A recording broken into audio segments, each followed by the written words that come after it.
your patience and as we go into the last session now, just before lunch. Before we get started, there's a QR code that's projected up on the screen. This should take you directly to the work plan and the discussion space. This is very relevant to our topic because the discussion space is part of the hub and part of the knowledge management that we're about to discuss. And please, if you want to make any comments on the work plan, it would be great to do so through this discussion space. Excellencies, ladies and gentlemen, just to introduce myself, my name is Paul Tacon. I'm with the ILO. I'm a labor migration officer, specialist rather, and I'm also following a lot of the work of ILO in the UN network as an executive committee member. And I'd like to thank Anders and the UN network for inviting me to moderate the session on knowledge management and strategic communication. And I do look forward to some interesting and thought-provoking discussions from the speakers and from the floor. Just a few introductory remarks from me. I think this is a very important topic because throughout all the work we do as governments, as stakeholders, and as UN agencies, we generate and accumulate quite an enormous amount of knowledge and data. And I think this is often really interesting and can be very exciting. You know, we make new discoveries, we find out something that's a bit unexpected or even counterintuitive sometimes. And it makes us look at the issues that we're dealing with on a daily basis in a different light. But the problem is this knowledge is not really useful if nobody can access it, or if it remains scattered and fragmentary. If knowledge is not well managed, we spend large amounts of time and energy searching for data, struggling to combine what we can find, to make it comparable, to make it tell a story. And sometimes we end up finding out what somebody else already knew before us. Strategic communications are really key as part of knowledge management to making sure not only that we know what we've found, but those who need to know also know. For example, if migrant workers don't know that they should not pay recruitment fees, if survivors of trafficking don't know that they're entitled to protection, or if migrants in irregular situations don't know that they're able to get medical treatment without fear of deportation, then the legal reforms that we undertake will not take us where we need to go. As with so many issues of the GCM, this topic relates to something both quite specific and cross-cutting. In the GCM, states called for the creation of a connection hub and a knowledge platform to serve as a repository of evidence, practice, and initiatives, facilitating the accessibility of knowledge and sharing of solutions. So it's furthermore a core objective, core component, I should say, of Objective 1. Knowledge management enables the development of evidence-based policies, and communication is central to changing the narrative on migration to eliminate discrimination as envisioned in Objective 17. But these issues are also cross-cutting. Improved knowledge management and strong communications capacity contributes to achieving all objectives. And these issues implicate all actors in government, among stakeholders and UN agencies. So since the inception of the network, colleagues have been very hard at work making the vision of the network hub, bringing together the connection hub and knowledge platform a reality, and working to communicate the vision of the GCM and actions towards its achievement.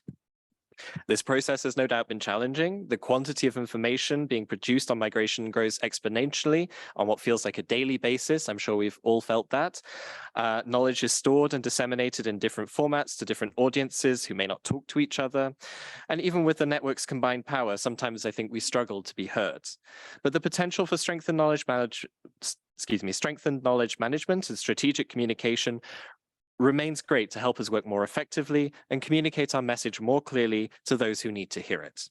So with that in mind, I'd like to introduce our speakers for this session. So we have Mr. Anders Lisborg, who's the Senior Knowledge Management Specialist at the UN Network on Migration. Online, we have Bethany Donithorn, who's with the Global Migration Data Analysis Center of IOM in Berlin. And we also have Kerry Lynn Mays on the panel to answer any questions also related to the hub. There, and we have Florence Kim, who is the Strategic Communications Coordinator at the UN Network on Migration. So without much further ado, I'll hand over to Mr. Lisborg. Please, you have the floor. Thank you. Thank you very much, Paul. This was an excellent introduction to a complex but also very interesting issue that we all are part of. In our daily work, we all produce knowledge, we all share knowledge, and we all are dependent on knowledge. And a lot of what we have built and achieved so far is built on knowledge of others. So, excellencies, ladies and gentlemen, dear colleagues, the migration landscape is becoming increasingly complex and shaped by a global context of unequal recovery from a global pandemic, climate crisis, and environmental degradation. Inequalities of war, and displacement, as well as the effects of digital and technological transformation. Within this context, it has become increasingly important to enhance effective utilization of knowledge and strategic communication, both internally and externally, for achieving the goals of the UN system, such as supporting the member states to achieve the Sustainable Development Goals and the objectives of the Global Compact on migration. As GCM implementation grows in scope and sophistication, it becomes ever more vital to improve the means of sharing information and practices in real time. Effective communication and knowledge management is a fundamental component of the UN Network on Migration. Exchange of evidence-based knowledge is also a fundamental strength of the network, which guides programming and decision-making processes. However, and I think we have some slides, knowledge management is more than just generating and storing and sharing knowledge. It's all about connecting the dots. You can proceed, yeah. The next slide, please. It's about connecting the dots and moving forward together, creating synergies, knowledge synergies based on experience, evidence, and even failures. Sometimes the courage to share failures are even more important. We might all have unique insights and experiences, but it's only when we are connecting the dots and adds our pieces to the picture that we can generate a richer, our pieces to the puzzle, that we can generate a richer picture and come up with a better and more effective solution. Having effective and smooth knowledge management system in place does not only make our professional lives easier as we can plug into the knowledge of others, it also has a real impact on people's lives, in our case, on migrants and the way migration is managed. To take an example from another industry or another sector, imagine a global airline industry without proper knowledge management. I guess some of you here flew for this meeting, and imagine there was no proper knowledge management in the airline industry. A lot of us would not like to fly again, I guess. Lessons learned from failures and good practices, if they were not shared with others, leading to new disasters being repeated. Thus, sound knowledge management systems are crucial for effectiveness and risk management in several major industries, as well as in good governance. This is also the case for migration management in the context of the Global Compact on migration. Knowledge will continue to be a differentiator and driving organizational performance and development impact. The UN Network on Migration holds a comparative advantage in specific knowledge on all aspects of migration related to the GCM. Knowledge management is a key, and please, more slides, just proceed with the slides. Yeah. Knowledge management is a key priority for the network. Next slide, please. First of all, it's a core component of the GCM. It is all outlined and made clear in paragraph 43 of the GCM. Which includes the establishing the Connection Hub, the Startup Fund, and the Global Online Knowledge Platform. Then it's also reaffirmed. Reaffirmed in the International Migration Forum Review, where it was emphasized there's a strong need for exchange of learnings and existing good and promising practices. It is also emphasized in the Progress Declaration of the IMIF. UN member states redoubled the call for the network to strengthen knowledge management and support the GCM implementation. The need to strengthen knowledge management was also emphasized by the UN Network coordinator in his recent briefings to member states and stakeholders, and in his opening statement yesterday. Finally, the new network work plan emphasizes the need to mainstream knowledge management and communication across global, regional, and national levels. However, how do we strengthen knowledge management? There are several challenges to knowledge management as well. Today, it's not always a matter of limited knowledge available, but more like an overload of knowledge, or what we can call the fog of information. I remember when I started working on migration, especially anti-trafficking, more than 20 years ago, it was difficult to get access to the right publication, to the right information, because there was too little information available simply. And today it's almost the other way around. Today it is increasingly difficult also for experts to actually keep track of all the reports and information available. And a lot of experts, even experts, are struggling to comprehend and digest all the knowledge available in their respective fields. So it is increasingly important to develop knowledge management systems, which helps identify the right information for the specific purposes and helps generate overviews, condense and summarize information, easy to access, easy to digest, and easy to share, without losing track of the complexity of the issues that we are dealing with here. So taking stock of some of the knowledge, taking stock of knowledge management in the network, there are also some interesting findings from an external evaluation conducted earlier this year. So it found that while there has been, a lot of positive achievements. For instance, first of all, the establishment of the hub. We have to remember the hub was only established in March 2021. So I think it's quite an achievement actually that what is there so far. That said, further on in terms of positive feedback, there's a strong collaboration with stakeholders, facilitating dialogue, enabling migrants' voices to be heard in migration policy, and good communications and updates from the network. However, the evaluation also outlined the room for improvement, such as better network collaboration across UN agencies, more information on UN official languages, sharing more information about the GCM implementation, and coordination with other platforms, as there sometimes are too many tools and platforms for information sharings, and this can be duplicative and confusing. So these are important points. So the way ahead, and based on this, as well as ongoing consultations and feedback, there's a need to keep strengthening knowledge management within the network. However, deepening and connecting knowledge on migration requires a sharper proposition on how we derive value from knowledge, use it to forge partnerships, and apply it as a driver for development and better migration management impact. So while technology is an enabler, leading global surveys show that effective knowledge management requires human solutions as well to bridge organizational silos, create incentives, and ensure robust organizational mandate for knowledge. So to be successful, we need to include all the 4 pillars of effective knowledge management. That means people, process, platforms, and products.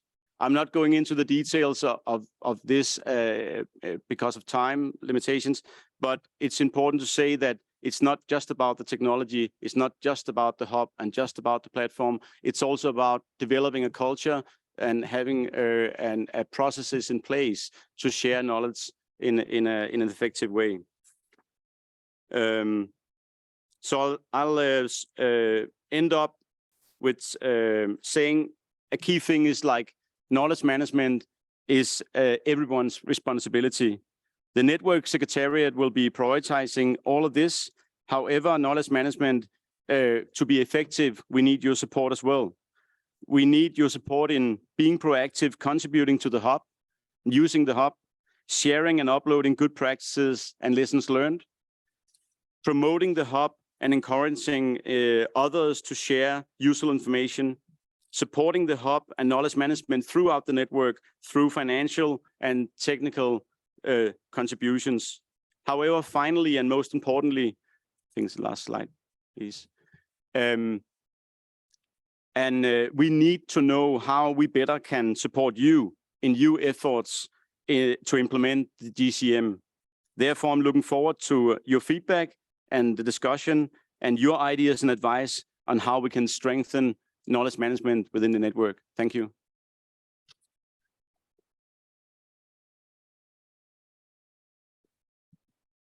Thank you very much. I think a really good introduction to the topic, and I think a strong focus on how do we make what we know live and useful, and how to make it human as well. Speaking from ILO, we always like to talk about the human-centered approach. So a human-centered approach to knowledge management that makes it realistic. So I believe our next speaker is going to be Bethany, who will be intervening from Zoom. So I give you the virtual floor, Bethany. Thank you.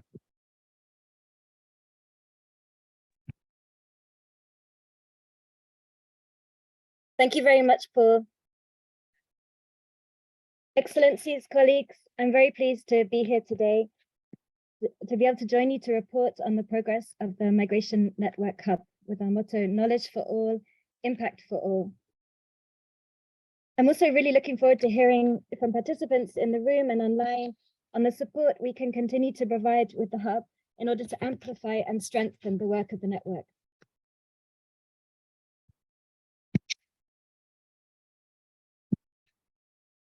I'm going to give a quick overview of the Hub, the progress to date, and what the Hub can do for you, and speak a little bit about the challenges and the next steps. So the Hub is a product of the network, created by the network and for the network, by network members for those implementing the GCM to learn from one another and to strengthen your work, to make your work more effective, in particular supporting the work streams and the working groups and the regional and country networks. As mentioned by both Anders and Paul, the Hub is mandated by the GCM to connect people and to enable our accumulated knowledge and experience to be shared across the network in real time, at global, but particularly at national and regional levels, in order to provide evidence of what works and what doesn't work in GCM implementation, in order to ultimately inform the design of better policies and projects and improve implementation for the benefit of all, including migrants. Finally, the Hub is a dynamic work in progress. The more inputs and interaction take place on the platform, the more knowledge we can capture and contribute to the GCM knowledge base we're all building up together through implementing the GCM. It's a joint collective effort.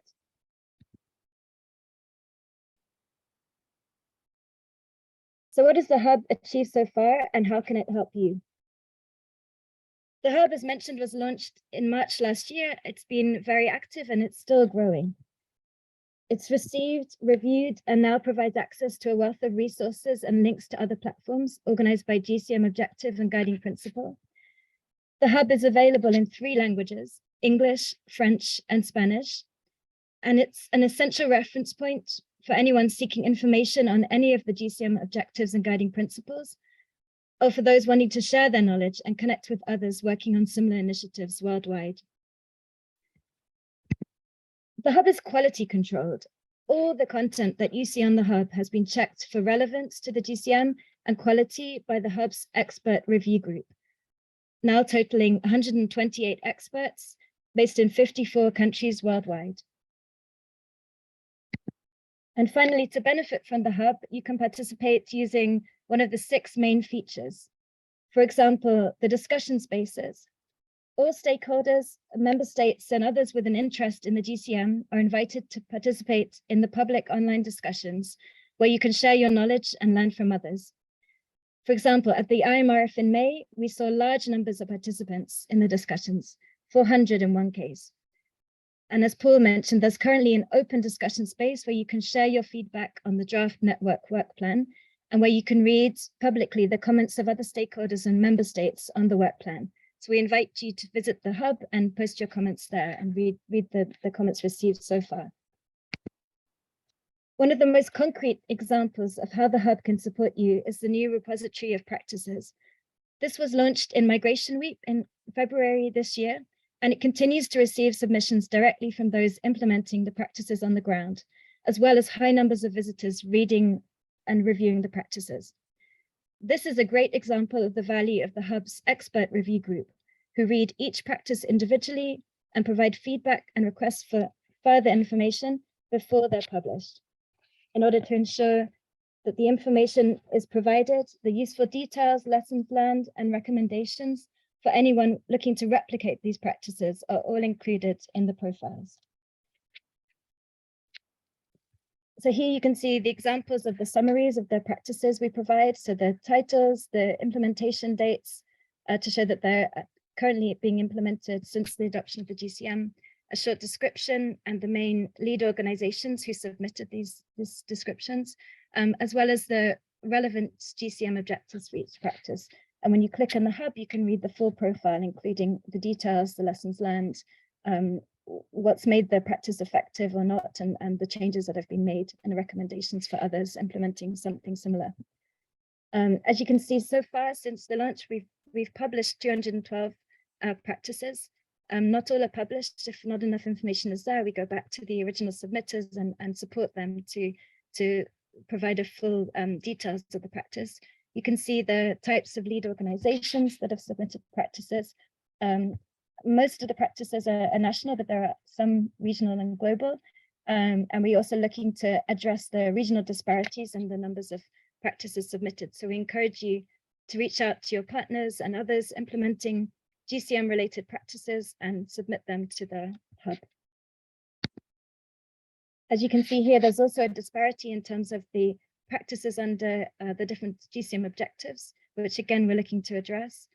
So you can see objective 7, reduce vulnerabilities, covers 10% of the practices, whereas objective 13, alternatives to detention, we have received far fewer practices. So again, if you know partners, other organizations, yourselves, implementing practices that would be relevant, please consider visiting the hub and submitting those practices there in order to address these disparities.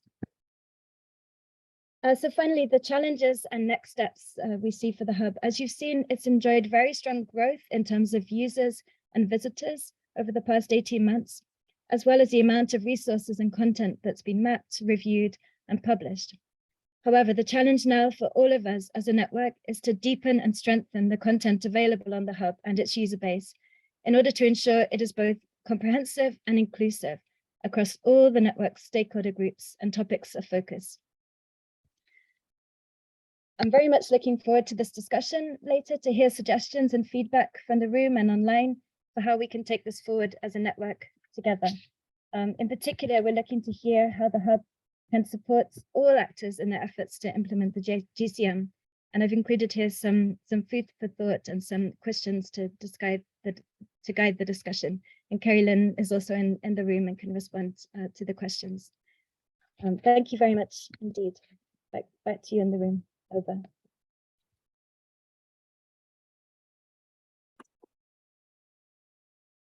Thank you, Bethany. Thank you for sort of going over the key features of the hub and really highlighting that it's grown very strongly. I mean, I can say that I was involved in helping to moderate one of the discussion spaces in the run-up to the IMRF, and indeed it was a forum for very, I think, lively and informed and interesting discussions. And also, I think I believe the call for the repository of practices is a rolling call, so it's still ongoing.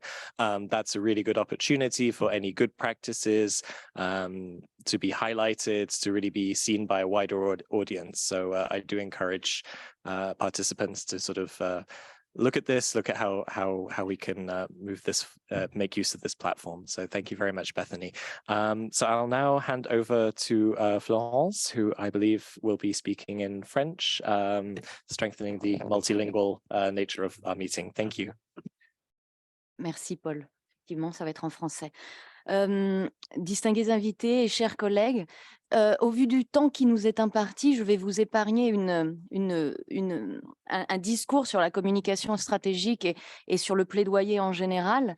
Et je préfère me concentrer sur une question qui est au cœur de notre travail et qui est: comment peut-on utiliser le pouvoir de la communication pour servir la mise en œuvre du pacte mondial? Comment on peut l'utiliser aussi pour vous servir, vous, les gouvernements, les autres agences des Nations Unies et toutes les parties prenantes. Et aujourd'hui est une excellente opportunité pour nous pour mieux comprendre vos attentes. Et j'en profite par ailleurs pour rappeler que sur vos tables sont disposés des QR codes que vous pouvez scanner pour nous envoyer directement vos idées, vos suggestions et recommandations. Donc, laissez-moi commencer avec ce qui peut être une évidence pour certains, mais la communication n'est rien sans la substance. Ce que l'on fait repose essentiellement sur votre travail et il nous appartient de le valoriser et de l'optimiser.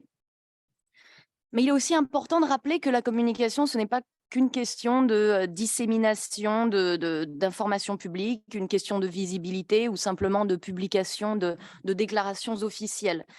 La communication, dans le cadre du network, peut et doit d'ailleurs être utilisée pour sensibiliser, pour inspirer, pour éduquer, pour informer, pour faire participer, pour renforcer l'engagement et la participation du public dans notre travail. Et ça va nous permettre finalement de pouvoir élargir aussi notre base de soutien. Et c'est là que la communication devient plaidoyer. Mais pour que ça fonctionne, la communication doit être beaucoup plus interactive, beaucoup plus inclusive. Nous devons impliquer davantage ceux qui peuvent être affectés par vos décisions ou vos actions. Beaucoup de choses ont été faites jusqu'à présent, et notamment jusqu'au forum à New York. Et pour vous donner juste quelques chiffres, cette année, nous avons touché plus de 7 millions de personnes en ligne. Nous avons eu plus d'1 million de personnes sur nos réseaux sociaux qui ont été touchées. Il y a eu plus de 350 000 nouveaux visiteurs sur notre site Internet. Nous avons publié plus de 15 déclarations officielles. Alors oui, ces chiffres sont bons, mais nous devons maintenant amener la communication à un autre niveau et communiquer avec davantage de personnes, avec davantage d'impact sur les domaines prioritaires, notamment définis dans la déclaration de progrès et inclus dans le plan de travail du network. Donc, quand je disais qu'on doit toucher davantage de personnes, oui, mais on doit aussi faire un peu plus que prêcher les convertis. Et ça, c'est important aussi, c'est ce qu'on essaye de faire refléter dans la nouvelle stratégie de communication qui sera partagée avec vous d'ailleurs et qui sera mise à jour pour pouvoir refléter ces priorités, ces nouveaux mandats de la déclaration et pour refléter aussi ce réajustement de la stratégie. Donc, un peu plus concrètement, dans la période à venir, nous nous concentrerons essentiellement sur 3 domaines. Le plaidoyer, le renforcement du plaidoyer, donc sur les priorités énoncées dans la déclaration. Le renforcement des capacités, donc il s'agit des capacités de communication à tous les niveaux et entre tous les acteurs et pour tous nos partenaires. Et également la communication interne, notamment en essayant de faciliter davantage les échanges, les dialogues et le flux d'informations. Et tout ce que nous allons mettre en place, nous voulons le faire d'une manière beaucoup plus inclusive, beaucoup plus participative, beaucoup plus régulière, beaucoup plus cohérente aussi et avec une identité bien plus marquée. Alors, lorsque je parle d'un processus participatif, j'entends par là aussi un processus qui replace l'humain au cœur de notre communication, notamment en donnant plus de voix à ceux qui sont concernés par ce que l'on fait et les inclure, alors directement ou pas directement, dans la conception et le développement de nos produits, de nos campagnes ou de nos messages clés. Je parlais de renforcement du plaidoyer. Donc, lorsqu'il s'agit de plaidoyer, nous avons aussi un rôle actif à jouer en tant que network. Comme vous le savez, l'un des aspects essentiels de notre mandat, c'est aussi de veiller à ce que les Nations Unies parlent d'une seule voix sur la migration et assurer la cohérence de nos messages pour obtenir un plus grand impact. Donc, ce qui implique aussi, comme le soulignait le directeur général de l'OIM et le coordonnateur du network hier, ça implique aussi une responsabilité d'être beaucoup plus audacieux, notamment lorsqu'il s'agit de parler d'une seule voix sur les nouveaux domaines prioritaires. Donc, juste à titre d'exemple, la déclaration a donné un mandat humanitaire au réseau pour les migrants en détresse ou pour les migrants disparus, mais aussi un rôle dans le développement des indicateurs. Eh bien, nous allons mettre en place un processus pour favoriser les échanges et les discussions en offrant davantage d'espaces dédiés au dialogue sur ces nouveaux mandats.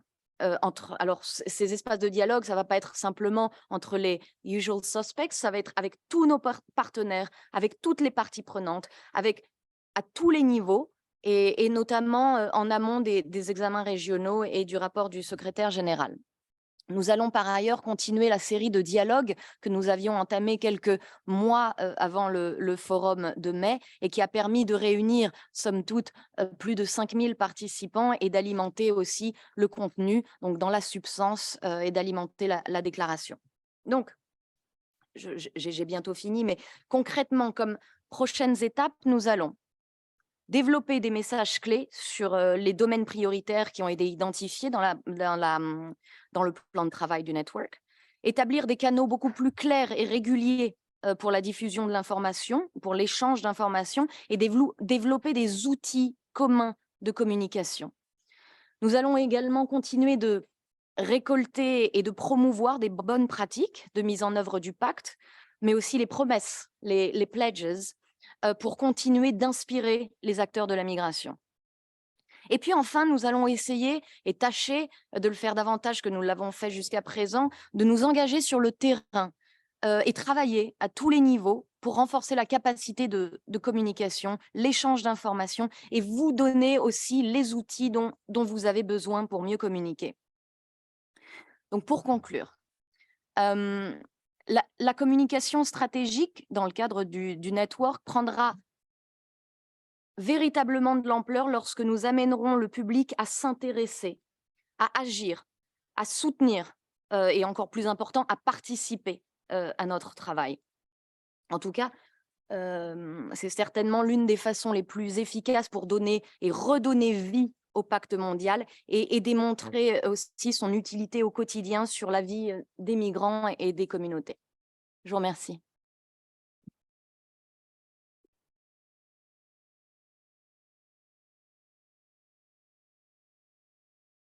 I think that was a really excellent overview of some of the challenges we face with communications and how we're hoping to overcome that. I think at the end of the day, migration is such an interesting topic. It's such an emotional topic. I think there's a lot that we can build on, and hopefully, I think we have a very strong message to give to the world, and that's going to be really key going forward. So thank you very much. I'd like to open the floor for any comments or feedback or questions, either from the room or online. So thank you. Okay, so from the room, I see Germany and Colombia, thank you, and El Salvador. Okay, so starting with Germany, Colombia, and then El Salvador. So Germany, please go ahead. Thank you very much. Germany agrees that effective knowledge management and strategic communication across the network are crucial elements to support the GCM implementation, particularly when it comes to communication on GCM-related matters. The UN system and the member states should speak with one voice, otherwise we might run the risk of false information which would hamper the GCM implementation. We commend the network in its efforts so far and stand ready to continue cooperation in this regard. We support the continued strengthening of the Migration Network Hub to enhance capacity development and knowledge management and the spreading of information. The establishment of the IOM Global Data Institute, building on the GIMDAC's successful work for migration data collection and analysis, will also play a crucial role in that respect. Thank you. Thank you very much to the distinguished representative of Germany. I now give the floor to the distinguished representative of Colombia. Please, you have the floor. Thank you very much. I would like to go back to the words mentioned by Mr. Anders Liswerk at the very beginning of the session about the overload of knowledge and how this is also linked to confusion and misinformation. And in this point, I want to raise awareness about what is happening in the Darien Gap between Colombia and Panama, a very dangerous forest that by September was crossed by 151,000 migrants and refugees. By September this year, the hashtag Darien in the TikTok platform was viewed by 500 million times. A migrant that decided to cross the path said that despite the videos frightened him, They did not dissuade him for making the journey. Instead, they helped him identify what he will need to survive. So my specific question, how can official sources and the very different initiatives you have highlighted today counterweight the information that is being used by migrants and refugees? Thank you very much. Thank you. It's an extremely relevant question. I'd like to give the floor to El Salvador. Thank you. Go ahead. Gracias por darme la palabra. En primer lugar, agradezco a los ponentes por la interesante información que nos han compartido en esta sesión y lo felicito, señor moderador, por la conducción de las discusiones.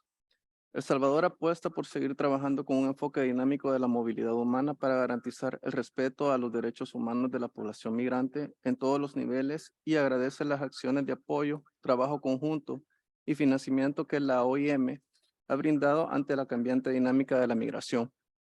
Siendo el pacto un instrumento prioritario para mi país, se ha acogido con beneplácito el establecimiento de la Red de las Naciones Unidas sobre Migración como el espacio en que todas las agencias, fondos y programas de las Naciones Unidas trabajen coordinadamente para abordar a la migración en su integralidad. Se reconoce el acompañamiento de la red en nuestros procesos de preparación del FEMI y en el desarrollo de actividades de mapeo y consultas con actores interesados para concretar un plan nacional de migración. Me complace expresar que El Salvador es uno de los países beneficiarios del proyecto EU-UN, Alianzas para el Desarrollo de Capacidades Migratorias, y hago propicia esta oportunidad para agradecer a la Unión Europea por este apoyo tan importante que ha permitido avanzar en un plan nacional con todas las entidades del gobierno con el objetivo de trazar acciones en virtud del cumplimiento del pacto, así como un mecanismo de seguimiento del mismo. El Salvador está trabajando en la actualización de sus indicadores de gobernanza migratoria con el fin de contar con una visión general de nuestras estructuras de gobernanza migratoria y coadyuvar a la definición de una política migratoria bien gestionada, a favor del cumplimiento de la meta 10.7 de los ODS y la implementación del pacto. Finalmente, consideramos que la red representa el mecanismo adecuado para la transversalización de la migración, siendo oportuno que a nivel país la red fortalezca su rol en áreas como la recepción de información a tiempo y a todas las partes interesadas, la coordinación entre misiones permanentes y capitales y el involucramiento de actores de la sociedad civil, academia y gobiernos locales. Muchas gracias. Thank you very much, distinguished representative of El Salvador. I also see that we have a request for the floor from the distinguished representative of Denmark. Please go ahead. Thank you very much, and thank you for these very good and interesting presentations. On what was said about also the sometimes knowledge overload, I would be interested in your experience related to what is being picked up from the network's dissemination of knowledge, and also if you track how this is actually being put to use, what are the challenges that you see in this regard, and how can that inform the network going further? Because one thing is, of course, the availability of knowledge, but another thing is how it's put to use and by whom. So I would be interested to hear if this is something you track and what the lessons learned from that is. Thank you. Thank you, distinguished representative of Denmark. I also see that the distinguished representative of the United Republic of Tanzania would like to take the floor. Please go ahead. Thank you.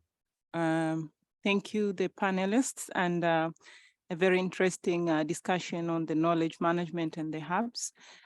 We thank you for it very much. And the United Republic of Tanzania acknowledges and really recommend the part of knowledge management being included in the IOM. But a few things that I thought we could add on that strategic communication is that the United Republic of Tanzania welcomes and has been working with the other UN agencies on the so-called One Voice. And we have heard from some of colleagues talking about the so-called One Voice, in which we commend this idea because, again, the United Nations as one family in any country, and most of developing countries had already the so-called resident coordinator's office, in which there is a strategic communication and communications team. And also each agency has a communication unit. So we would like to see IOM continue to working with the resident coordinator's office to ensure the key messages and the knowledge management hub is well explained to the member states, to the UN other agencies. So when the communications of IOM comes out, that everybody is able, and every agency and states able to communicate. The so-called key messages are very crucial in any strategic communication. We will all agree to that. But the key messages must resonate with the so-called One Voice on migration. In this regard, key audiences are pertinent in driving the key messages home. It is very crucial to ensure that IOM is able to pick the key audiences when we talk about the messaging. Who are we giving the messages? And again, to avoid the overburdening or the overloading of the messages. It's very important to have the directives on who are the key audiences that we are keen to serve these messages to, and at what time. United Republic of Tanzania called for IOM to involve country offices, either at the resident coordinators, as I said, as well as the government offices in the country. Tanzania commends the 3 areas mentioned on advocacy, strengthening capacity, and internal communications. We would like to recommend internal communications to include the IOM country offices, especially those working in the government, towards supporting the so-called One Voice. Tanzania commends and welcome IOM to working together towards sustainable migration. I thank you. Thank you to the distinguished representative of the United Republic of Tanzania. I would now like to turn to first UN DESA for your inputs, please. Thank you. Very much. I would like to thank the panelists for their interesting presentations. The presentation of Mr. Lisborg referred to room for improvement and noted the need for better collaboration across UN entities.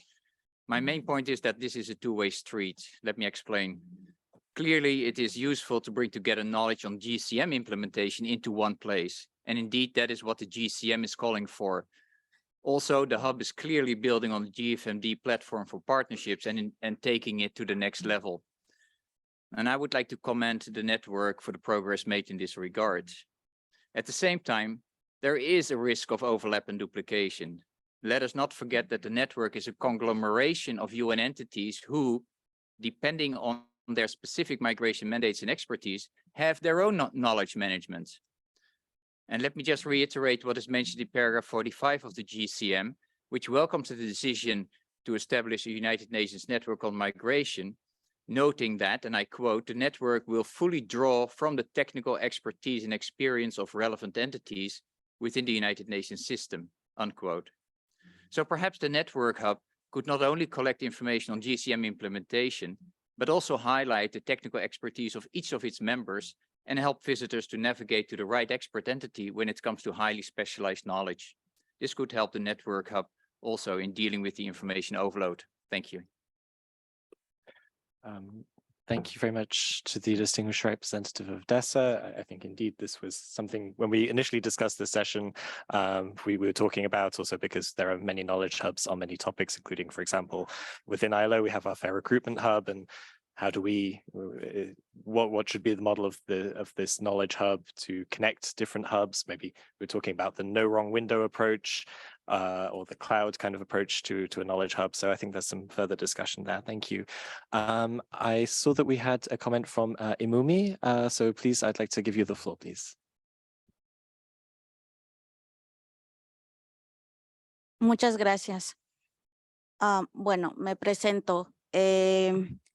Y agradezco sobre todo el espacio que se ha generado aquí de escucha, sobre todo porque como una mujer migrante retornada, pero también con una experiencia de vida indocumentada en la niñez. He pasado por estos procesos que bien aquí se expresan. Y estar en este espacio es también un espacio de reivindicación de las historias de las vidas y las experiencias de personas que en este momento no pueden estar aquí porque justamente es un espacio que no ha democratizado la escucha de aquellos quienes están atravesados por la experiencia de vida violenta a partir de los desplazamientos forzados, que tienen que ver con un proceso amplio y no de un momento emergente. Y en este sentido, yo quiero plantear que es necesario que también se democratice el conocimiento que bien ustedes expresan aquí, pero de una manera que sea amplia en el sentido de que se incluyan los informes anuales, los documentos que bien aquí se presentan, como son la agenda, hasta lo más simple, se puede presentar en otros idiomas y no necesariamente desde el idioma hegemónico, desde el idioma que bien ustedes manejan en estos espacios, que son el francés, el inglés. Pensemos que las personas, quienes están en estos procesos de desplazamiento forzado, de migración, de refugio, son personas que hablan distintos idiomas, son personas racializadas que no manejan el lenguaje que bien aquí en estos espacios se están manejando. Entonces es necesario que dentro de estas discusiones se puedan plantear los conocimientos que ustedes están generando a partir de distintas lenguas, pero también consideren los conocimientos que vienen de nuestras experiencias y no desde la victimización, sino bien desde el planteamiento poderoso que tenemos nosotras, quienes también hemos hecho este tipo de revisiones que ustedes aquí están planteando. Nosotras también hemos hecho una sistematización de la información. Nosotros también tenemos un espacio y una plataforma de epistemologías propias, tenemos conocimientos propios y es necesario hacer esos vínculos de conocimientos entre lo que aquí se produce, entre lo que ustedes recaban, con aquello que nosotras tenemos desde las organizaciones, desde el trabajo en campo y desde el trabajo continuo con personas directamente impactadas por esta realidad, que bien aquí ustedes simplemente lo están viendo desde una visión, sobre todo de mesas de trabajo, de oficina. Sin embargo, nosotras tenemos y podemos aportarles a ustedes a que puedan tener una visión más amplia y no solamente se queden en la imagen del migrante que es víctima, sino también somos personas que estamos constituidas por otro tipo de potencialidades, estamos constituidas por conocimientos, somos activistas, somos investigadores, somos científicos, somos más allá que eso que está planteado en el pacto. Somos personas que si bien no solamente estamos en búsqueda de una oportunidad laboral, también estamos generando vínculos, relaciones, conocimientos en los distintos espacios en donde nos estamos moviendo de manera forzada. Entonces es necesario que haya una visión más amplia e incluyente de las personas en estos espacios y que dentro de esos espacios mediáticos que ustedes tienen injerencia puedan plantear la imagen de las personas en movilidad, no desde la victimización, sino bien del fortalecimiento y de las potencialidades que cada una de nosotras poseemos, pero sobre todo ampliar los vínculos de comunicación a través de un lenguaje incluyente y donde se consideren las desventajas de las personas justo por la posición de inmovilidad, de inestabilidad que los sistemas nos han obligado a vivir. Muchas gracias.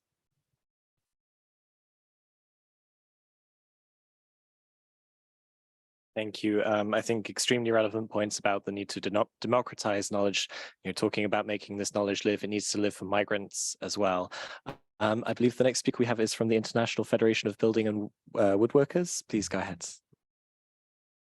Thank you, Chair. Good morning, everybody. Paola Camilli from the Global Union Federation, representing building, construction and woodworkers, and recruitment and employment of migrant workers in our labor market construction is one of the key aspects, and I trust most of the member states here in the room and in the network would recognize it. In terms of advocacy, therefore, we cannot just share the UN and ILO rights-based approach to migration that is reflected in the network language and in the communication efforts. recognized as well by the distinguished panelists in their presentations. So the Progress Declaration as well is very clear in recognizing the value and dignity of labor of all migrant workers, emphasizing the importance of decent work and of upholding international labor standards. But we as trade unions, we are in the workplaces, and we also recognize decent work deficits associated to many workplaces where migrant workers are in. And because of this, let me really commend the efforts that are put in the Knowledge Hub, in the platform, but also of all those stakeholders and colleagues on the ground in the sending countries and in each workplace in the receiving countries and in the communities who keep sharing the information, who keep educating, who keep raising awareness on the rights in order for such rights to be living in the protections and freedoms of workers as we speak right now. On the other hand, in our policy debate, and in our advocacy efforts, we're really there to keep supporting all efforts to keep migrant workers' rights and trade union rights at the center of the discourse. When it comes to advocacy and communication, I think it's important to note that workers' rights and ILO core labor standards, the language is not just for economic migrants. It would apply to all migrants who work, whether they are in the informal or formal economy, whether they are documented or undocumented, whether they are displaced person who flew extreme weather events, conflicts, or poverty. So the fundamental rights and freedoms translated in the ILO core labor standards, for example, are such because they are enabling rights. And this is, I think, a key point that we should keep repeating in our communication. If these are protected, they enable the exercise and the use of other sets of rights.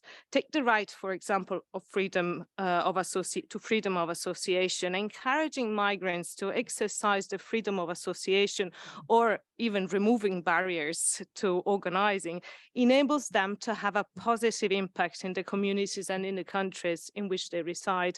Migrant workers have better access to their peers, a better understanding of the challenges and the needs they have. If we invest in it, as we just heard from the speaker before me, and we tap on their own agency, their collective response to the problems is often more effective than that of others who would represent them. And this would be actually the first call in our communication and key messaging efforts: push for frameworks that enable migrant voices to be heard and for migrant workers to represent their needs through the trade unions, in social dialogue and collective bargaining, through their community association, to their organizations, where they are in the countries where they reside. And of course, for us as trade unions, the implementation of labor standards would be central to this effect and to this end. And on the other side, push for a narrative that puts at the center the positive contribution of organized migrant workers to the societies and the communities they are in, against the voices of those who try to demonize it. So I just conclude backing and joining the call of the many stakeholders and the panelists as well to trust the voices of organized migrant workers and their capacity to articulate what their needs are and what is needed to achieve and uphold decent work for all migrant workers. Thank you very much. Thank you very much. I see we also have one more speaker in the room from Red Mesoamericana, Mujer y Salud. Apologies for my pronunciation. Please go ahead.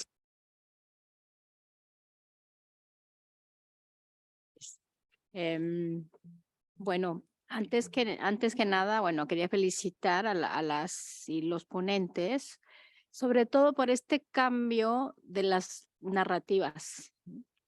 El cambio de las narrativas que cambian también este concepto de la y el migrante, lejos de ser solamente una víctima, es un migrante que pues aporta también a el país de tránsito y el de destino, ¿no?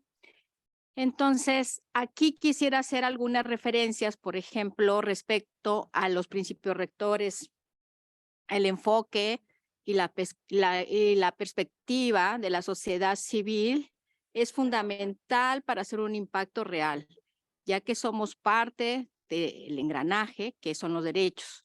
Desde la sociedad civil tenemos que estar en las acciones y planeaciones, por ejemplo, en las cuestiones de la comunicación también. Por ejemplo, hay un modelo de atención integral para las mujeres desde la sociedad, desde las asociaciones civiles, que puede ser una buena práctica y que puede ser reflejada en la estructura de la página.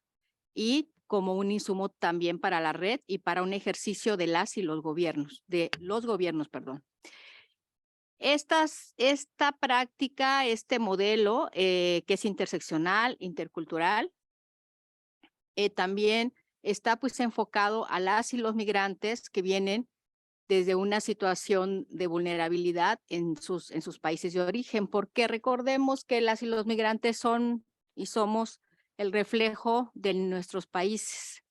El país que les otorgó oportunidades, educación y salud va a ser el reflejo de la y el migrante, ¿sí? Cuando vemos a una migrante y a un migrante con una decadencia en salud, en educación, también es un espejo de sus gobiernos, ¿no? Entonces, esto sí, o sea, tenemos que tener conciencia de que las y los migrantes no son los culpables de que sean migrantes, es una migración forzada y entonces tenemos que hacer modelos específicos para el tránsito y el destino y sobre todo para las mujeres que están migrando con una salud disminuida, con violencia, con niveles educativos básicos y a veces ninguno, ¿no? Y bueno, reiterando esto, ¿no? Que la atención de la migración y también en la comunicación tiene que ser interdisciplinaria y tiene que ser integral, ¿no? Bueno, entre todo esto también quería decir que como parte del bloque latinoamericano, el cual integran diferentes organizaciones de la sociedad civil, pues hemos analizado y hemos justo lo que decía mi antecesora compañera también de el bloque, ¿verdad? También tenemos datos, también tenemos prácticas y también tenemos una coadyuvanza en los estados en los que estamos, ¿no? Entonces, bueno, pues esto quería decir que tenemos también modelos que podemos ser partícipe de la comunicación y insisto en el cambio de las narrativas, ¿no? Tenemos que cambiar las narrativas en la comunicación de los gobiernos y en la comunicación de las plataformas, pero hay que cambiar ya las narrativas para no seguir criminalizando a las y los migrantes. Gracias. Thank you very much. And I think a very strong call from a number of stakeholders here to include migrant voices and expertise and changing the narrative on migration. I think something, a lot of food for thought going forward for how we manage our knowledge and how we communicate. We're maybe 1 minute over time. I think we have time maybe just for, if I can, because it was a very short session, we have one speaker who wants to speak online. And then there were a couple of specific questions from Colombia and from Denmark to the panelists. So we have a speaker from Adept speaking online. So if you could just make your intervention very brief, and then we'll have some brief wrap-up comments from the panelists. Thank you. Go ahead. Merci beaucoup. Merci beaucoup. Je vais être très rapide. ADEPT, c'est la plateforme des associations de la diaspora africaine basée en Europe et qui contribue au développement des pays d'origine. ADEPT, dans le cadre de notre projet, nous avons réalisé, par exemple, des campagnes multimédia. Nous l'avons fait en collaboration, par exemple, avec la FAO. Nous avons aussi contribué à plusieurs recherches. Donc, nous avons travaillé pour cela en collaboration avec FIDA, aussi avec IOM, et nous avons fait plusieurs activités et nous avons accumulé plusieurs différentes connaissances. Nous venons de réaliser une recherche sur la contribution de la diaspora sur le développement local en Afrique. Ce que le network pourrait nous apporter aujourd'hui et qui nous manque, ce serait peut-être une communauté des pratiques. Parce que si nous avions pu faire toutes ces activités ou ces recherches en collaboration avec d'autres associations, d'autres membres de la société civile ou avec d'autres organisations internationales, par souci de synergie, nous aurions eu ça aurait été vraiment mieux et on aurait pu faire davantage de recherches. Donc, mon intervention va être principalement sur un plaidoyer pour que nous ayons une communauté de pratiques qui soit mise en place par le réseau, une communauté de pratiques où nous pourrions nous tous partager et rechercher des partenaires qui seraient par exemple prêts à travailler avec nous sur certaines thématiques. Nous avons fait une campagne pendant le Covid sur l'impact de la diaspora, l'impact positif de la diaspora, et on aurait pu le faire en collaboration avec d'autres associations ou avec des organisations internationales. Merci beaucoup. Thank you. So yeah, the importance of partnerships being really emphasized there. So I'm going to turn it over again. There were a couple of specific questions and any final thoughts. So maybe first to Florence, because I think the first question was to you from Colombia about countering disinformation. Please go ahead. Donc, je vais continuer à répondre en français. Il y a eu plusieurs fois la mention de la question du récit sur la migration. Et donc, je ne réponds pas qu'à la Colombie, mais également à d'autres intervenants. Bien évidemment, et ça vaut pour les campagnes de désinformation aussi, le rôle des faits, des chiffres, c'est très important, mais ça ne suffit pas. Si ça suffisait, on le saurait. Ça ne suffit pas à créer déjà de la confiance du public. Ça ne suffit pas à créer une conviction, un soutien. Et c'est pour ça que tout à l'heure aussi, je parlais de comment on peut, grâce au plaidoyer, comment on peut essayer de renforcer la base de soutien de notre travail. Le changement de récit de la migration, ça fait des années que tout le monde y travaille. Bien évidemment qu'il est important à deux égards. Déjà, dans un premier temps, juste même sur la question du langage et ce qu'on utilise. Tout à l'heure, on a mentionné, et je ne suis pas forcément d'accord à 100%, qu'il fallait mentionner uniquement les contributions positives des migrants. Je pense qu'il faut aller bien au-delà, justement, parce qu'autrement, on arrivera rarement à croire notre discours et on n'arrivera pas à renforcer la question de la confiance du public. Donc, je disais que la question du récit est importante à deux égards. Premièrement, sur la question du langage, s'il n'y avait pas eu en 2018 un lexique commun qui avait été adopté par les États, s'il n'y avait pas eu une vision commune de la migration posée en des termes dans le pacte, on n'aurait certainement pas eu autant de progrès en termes de gouvernance mondiale de la migration. Donc oui, bien évidemment que le rôle du récit est fondamental lorsqu'il s'agit du contexte migratoire.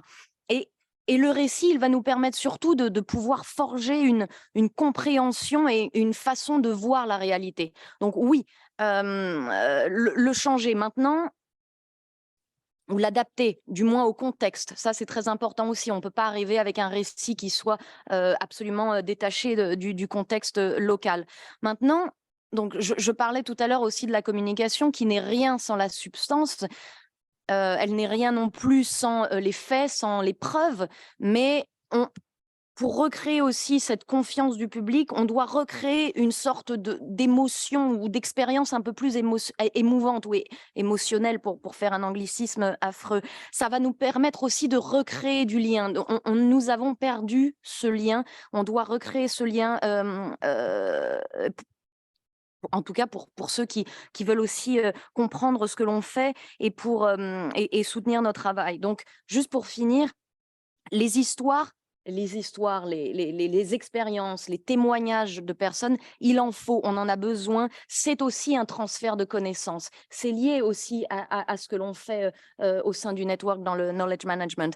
Et oui, les récits et les histoires peuvent inspirer du changement. Donc oui, continuons à créer de la confiance du public par la transmission, la dissémination de faits propres, de preuves, mais aussi recréons un petit peu de liens avec les personnes et recentrons-nous surtout sur l'humain. Thank you very much, Florence. I'll now hand over to Anders for a few final remarks. Thanks. Thank you very much. First of all, thank you very much for your active participation in this session and your feedback and comments and so forth. This is really, really useful. Specifically regarding some of the issues mentioned, the fog of information that I referred to myself and so on, but also how we fight false information and so on. I think there's no simple answers to that. I think we need to keep producing and sharing information at different levels and with different channels. We need to be better to understand how information and knowledge is being shared among migrants and different migrant groups. We need to keep fight false information by providing better and right information. And then I think we need to make use of new technologies to collect information, but also to communicate directly with different migrant groups. Just as an example, I have been involved in my previous positions in using new technologies, communicating directly with marginalized migrant groups. Like you can imagine something like TripAdvisor, but for migrants, so they can rate their employers online and generate big data or rate their recruitment agencies and so on. So you can generate big data information in new smart ways today. So we need to be smart too and see how we can do that and potentially collaborate with different sectors in that regard. So I think for the specific question from Denmark, I think my colleagues from GIMDAC from the are better suited to respond to that and how we track knowledge and so forth. Thank you. If Carrie-Lynn or Bethany, I don't know if you have anything. Sure, many thanks for passing me the floor for these questions. And I would just like to thank the government of Germany as well for bringing up the Global Data Institute, who is very much privileged to be able to help support the daily running of much of the aspects of the hub. And of course, many thanks to the EU for their funding support on behalf of the full network hub. In terms of the challenges that we've been facing to date, I mean, I think that we have to also just remember, as Anders brought up, is that the hub has been very young, and it's been about bringing up all the different features and learning the nature of the network across the whole. And so we've been working incrementally and progressively in terms of the different features of the hub. But some of the challenges that we've identified that we do intend to take forward in terms of the next steps of the hub, it really is to bring the knowledge and information down more to the regional and country level, and to be engaging in a much more dynamic way and context with different network members at the different levels. And one of the other biggest challenges that I think that we also realize is that there's different audiences, and different audiences have different knowledge needs and different uses of the hub. And so to try and cater to all the different needs and audiences has been certainly a challenge.